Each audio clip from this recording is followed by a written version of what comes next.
بك يا من ترنمت بثنائه ورق اللسان وتغنت بتهليله أنادل الكيان. الصلاة والسلام على حبيب الرحمن. أما بعد فأعوذ بالله من الشيطان الرجيم. بسم الله الرحمن الرحيم. قد جاءكم برهان من ربكم صدق اللہ و مولانا العظیم. تمام حمد و ثنا خالق و مالک کائنات کے لیے. بعد الحمد و ثنا حضور ختمی المرتبت صلی اللہ علیہ وآلہ وسلم آپ کے حضور ناز میں اپنی عقیدتوں، ارادتوں اور محبتوں کا خراج پیش کرنے کے بعد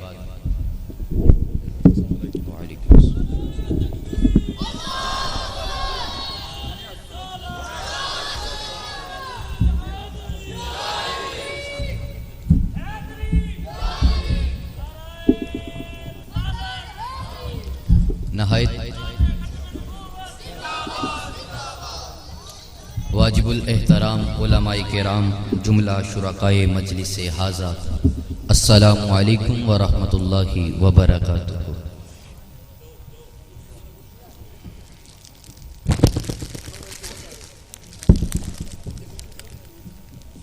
رب تعالی کا شکر ہے کہ آج ہمیں یہ ہمایوں ساعتیں نصیب ہو رہی ہیں، اور آج کی اس کیف و مستی سے لبریز بزم کے اندر اس ماہ جبین کا تذکرہ کر رہے ہیں کہ جس زہرہ جبین کی چمک سے اندھیرے بھور کے اندر اجالا پھیلا اور دنیا کا دھندلا مطلع صاف ہوا.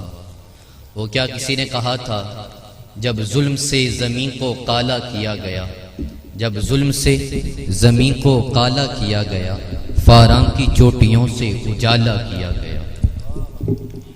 اس خندہ جبین کا تذکرہ کریں گے کہ جس کی تشریف آوری سے یہ زمین رشک فلک بنی. وہ عمیر نجمی کا ایک شعر ہے کہ سوال کتنے برس تک زمین تھی رشک فلک، سوال کتنے برس تک زمین تھی رشک فلک، جواب صرف 63 برس یقین کے ساتھ. تو اس ماہ جبین، اس زہرہ جبین، اس خندہ جبین کی جو بزم ہم نے اس کے شمائل، فضائل اور تذکرہ کے لیے جس بزم کا انعقاد کیا گیا، جس کو ترتیب دیا گیا، ہر چیز کا دنیا کے اندر کوئی نہ کوئی مقصد ہوا کرتا ہے. کوئی بھی چیز دنیا کے اندر ایسی نہیں کہ جس کو رب تعالی نے کسی مقصد کے بغیر تخلیق کیا گیا ہو. ہر چیز کا کوئی نہ کوئی مقصد ہوتا ہے. تو یہ ہم جو حضور کے شمائل، فضائل، حضور کا تذکرہ کرنے کے لیے یہ محافل کا انعقاد کرتے ہیں، وہ محفل میلاد کی صورت میں ہوں، یا وہ معراج النبی کی محافل ہو، یا قل شریف پر حضور کے ذکر کی محفل چھیڑ کر بیٹھ جاتے ہیں، یا جس بھی بہانہ سے ہم حضور کے ذکر کو چھیڑ کر بیٹھ جاتے ہیں، اس کے چند مقاصد ہوا کرتے ہیں. ان میں سے آج کی اس بزم کے اندر فقط 2 مقاصد بیان کر کے میں اپنی گفتگو کو سمیٹ لوں گا. پہلا مقصد بغیر تمہید کے اگر میں مولانا روم کے لہجے میں سمجھاؤں تو مولانا روم کہتے ہیں کہ ایک دن مجنوں صحرا پہ بیٹھا ریت کو کرتاس بنائے اس پہ کچھ لکھ سا رہا تھا. گزرنے والے کو خط سا معلوم ہوا تو گزرنے والے نے اس مجنوں سے پوچھا کہ مجنوں کس کو خط لکھ رہا ہے؟ مجنوں نے کہا خط تو میں کوئی نہیں لکھ رہا، بس لیلا کا نام لکھ لکھ کر خاطر دل را تسلی می دہم، میں اپنے دل کو تسکین دے رہا ہوں.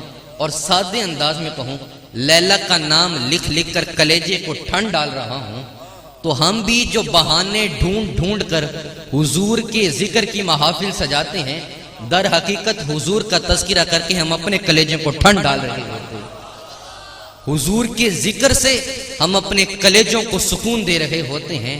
ہماری خوشی ہمارے کلیجے پر، ہمارے چہروں کے اوپر آپ کو جو مسکراہٹ، انبساط، سرور نظر آتا ہے، چمک نظر آتی ہے، انوار نظر آتے ہیں، دمک نظر آتے ہیں، اس کی فقط وجہ یہی ہے ہم حضور کا ذکر کیا کرتے ہیں اور ہمارے چہرے پر مسکراہٹیں اس وقت ہی رقص کیا کرتے ہیں کہ جب ہم حضور کا تذکرہ کیا کرتے ہیں، ورنہ زمانے کے غم تو ایسے ہوتے ہیں کہ پیر نصیر الدین نصیر صاحب نے کہا تھا، مجھ سے مت پوچھو کیا تم نے کیا کیا نہ کیا، مجھ سے مت پوچھو کیا تم نے کیا کیا نہ کیا، اس قدر تیرے ستم ہیں کہ مجھے یاد نہیں۔ اور وہ ایسے ستم ہوتے ہیں کہ انسان کسی سے بیان بھی نہیں کر سکتا۔ پیر صاحب نے کہا تھا کہ گزری جو ہم پر سنائیں کیا آپ کو، گزری جو ہم پر سنائیں کیا آپ کو، وہ حادثے ہیں کہ لفظوں میں لا نہیں سکتے۔ تو زمانے کے غم تو بڑے ہوتے ہیں، مگر جب حضور کی مجلس میں آ جاتے ہیں تو پھر پیر صاحب کے لہجے میں کہوں، یوں گم ہوئے تصور خیر الورا میں ہم، یوں گم ہوئے تصور خیر الورا میں ہم، دل کا ملا نہ کھوج نہ اپنا پتہ مل۔ تو ہم در حقیقت زمانوں کی ٹھوکریں کھا کر یہاں پر اپنے دل کو سکون پہنچانے کے لیے یہاں پر آتے ہیں۔ ایک تو ان محافل کے انعقاد کا مقصد یہ تھا۔ اب دوسرا مقصد ان محافل کے انعقاد کا کیا ہے؟ اگر میں اقبال کے لہجے میں کہوں تو اقبال نے کہا تھا، از پدر تا نام تو آموختم، کہ یا رسول اللہ میں نے آپ کا نام اپنے باپ سے سیکھا ہے، اور جب سے آپ کا نام سیکھا ہے مجھے آپ سے بڑھ کر محبوب کوئی نہیں۔ یعنی ان محافل کا مقصد یہ ہے کہ ہم اپنی اولادوں کے دلوں کے اندر حضور کی محبت کی تخم ریزی کرتے ہیں، ان کے دلوں کے اندر حضور کی محبت کو جاگزین کرتے ہیں۔ اور یہ بات یاد رہے کہ جب کسی کی محبت آپ کے دل میں سرایت کر جاتی ہے، جاگزین ہو جاتی ہے، تو اقبال کہتا ہے، عشق را ناممکن ہے ممکن است، عشق کے لیے کوئی بھی چیز ناممکن نہیں ہوتی، ہر چیز ممکن ہو جاتی ہے۔ پھر حضور کے اسوہ پر، حضور کی سیرت پر، طرز معاشرت، طرز زندگی پر، وہ زندگی، وہ اسوہ جس کو قرآن نے بہترین نمونہ کہا، اس پر عمل کرنا ہمارے لیے کوئی بھی مشکل نہیں ہو جائے گا۔ اس کی سبب کیا ہے کہ ہم اس رستے پر، اس طریق پر، اس طرز پر اپنی زندگی کو گزار سکیں گے، وہ ایک محبت ہے کہ جب حضور کی محبت ہمارے دلوں کے اندر پیدا ہو گئی تو پھر کوئی بھی کام مشکل نہیں رہے گا۔ اچھا حضرات، محبت کے کئی عناصر ہوا کرتے ہیں جن کی وجہ سے انسان کو کسی سے محبت ہوتی ہے۔ انسان کسی کا علم، کسی کا حلم دیکھ کر اس سے محبت شروع کر دیتا ہے، جس طرح ایک شاگرد کو اپنے استاد سے محبت ہوتی ہے۔ کسی کا زہد، تقوی، عبادت، ریاضت، یہ چیزیں دیکھ کر انسان اس سے محبت شروع کر دیتا ہے، جس طرح ایک مرید کو اپنے شیخ سے محبت ہوتی ہے۔ بعض اوقات کسی کی شفقت، محبت، اور بعض اوقات معاملہ فہمی، کمال فہم، بیدار مغزی، یہ عناصر دیکھ کر انسان کسی سے محبت شروع کر دیتا ہے۔ اور محبت کے عناصر میں سب سے بڑا جو عنصر ہے جس کی وجہ سے انسان کسی سے محبت شروع کر دیتا ہے، وہ اس شے کا حسن و جمال ہوتا ہے۔ کسی شے کا حسن انسان کو مبہوت کر دیتا ہے، انسان ساکت ہو جاتا ہے، اس کے حسن کو دیکھتا رہتا ہے اور اس پر فریفتہ ہو جاتا ہے۔ آپ پہاڑی علاقوں میں جائیں نا، اگر آپ کی آنکھ میں جمالیاتی ذوق ہو اور آپ یہ ناران، کاغان، گلگت، وادی سون، ہنزا، ان علاقوں میں جائیں تو آپ کو وہ اونچے اونچے پربت، وہ حسین جھیلیں، وہ منظر ایسے آپ ان کو دیکھ کر مبہوت ہو جاتے ہیں کہ اگر میں سادے سے انداز میں کہوں تو آپ کو ان علاقوں سے محبت ہو جاتی ہے۔ آپ کا دل تڑپتا رہتا ہے کہ میں ان علاقوں میں جاؤں، دوبارہ ان مناظر کو دیکھوں۔ وہ مناظر ہر وقت آپ کی نگاہوں کے سامنے رقصاں رہتے ہیں اور آپ ان مناظر کو دیکھنے کے لیے منتظر رہتے ہیں۔ تو یہ ایک سادہ سی مثال ہے، آپ دنیا میں دیگر مثالیں بھی لے سکتے ہیں کہ جس کی وجہ حسن ہے، کہ جس کی وجہ سے انسان کسی سے محبت شروع کر دیتا ہے۔ میرے بھائیو، کسی میں ایک عنصر پایا جائے انسان اس سے محبت شروع کر دیتا ہے، تو کیوں نہ اس سے محبت کی جائے جس میں سارے عناصر موجود ہیں۔ صرف موجود ہی نہیں، یہ عناصر اپنے شباب کو پہنچے ہوئے ہیں، کیوں نہ اس ذات سے محبت کی جائے۔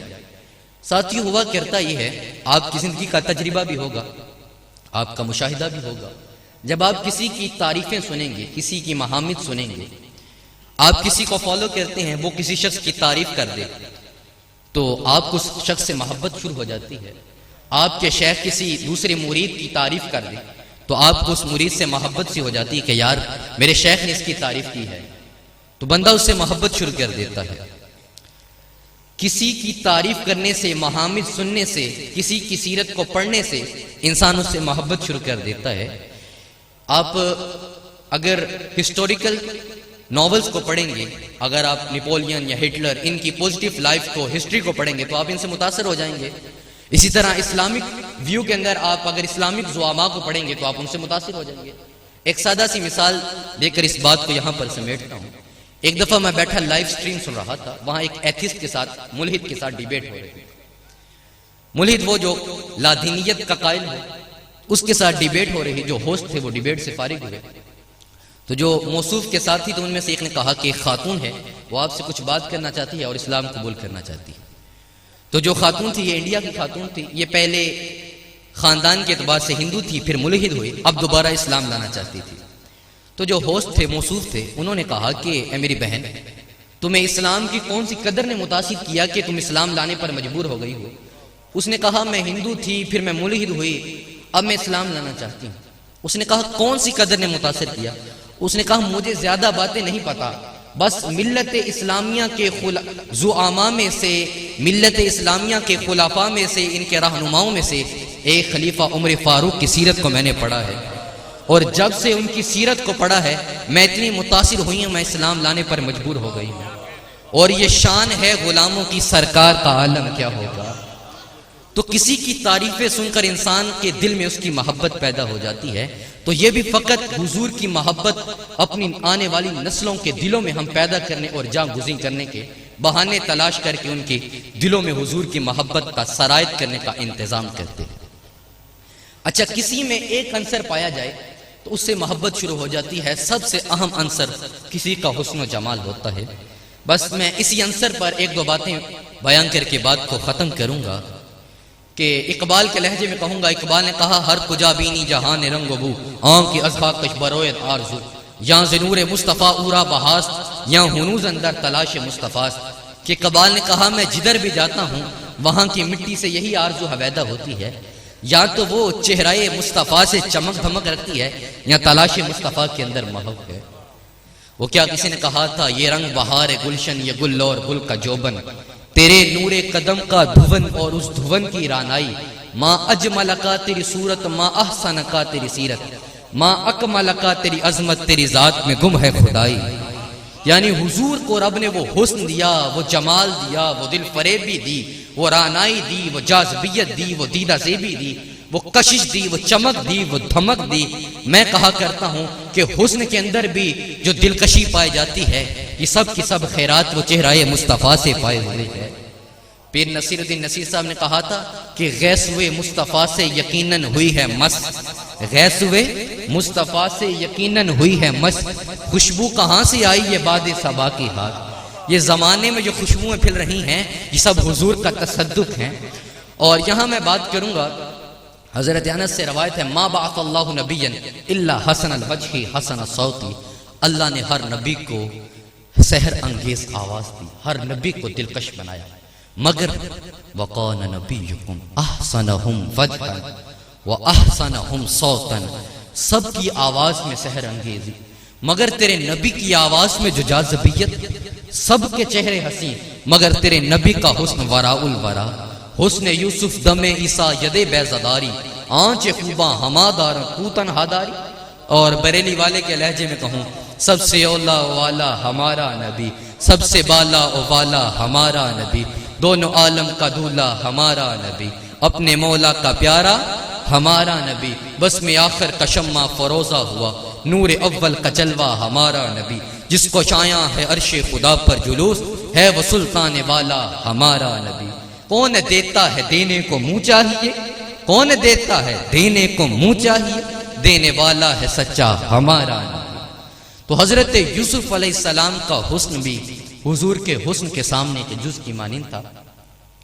امام جلال الدین سیوطی الخصائص الکبریٰ میں روایت لائے، قال ابو نعیم اوتی یوسف من الحسن ما فوق به الانبیاء والمرسلین بل والخلق اجمعین۔ حضرت یوسف علیہ السلام کو تمام انبیاء و مرسلین بلکہ تمام مخلوق سے زیادہ حسن دیا گیا، مگر وَأُوتِيَ نَبِيُّنَا مِنَ الْجَمَالِ مَا لَمْ يُؤْتَهُ أَحَدٌ، مگر میرے نبی کو جو جمال دیا گیا وہ کسی کا مقصود نہ ٹھہرا۔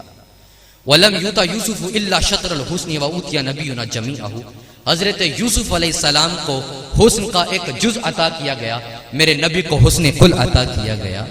اور بریلی والے نے کہا تھا حسن یوسف پہ کٹی مصر میں انگشت زنا، حسن یوسف پہ کٹی مصر میں انگشت زنا، سر کٹاتے ہیں تیرے نام پہ مردان عرب۔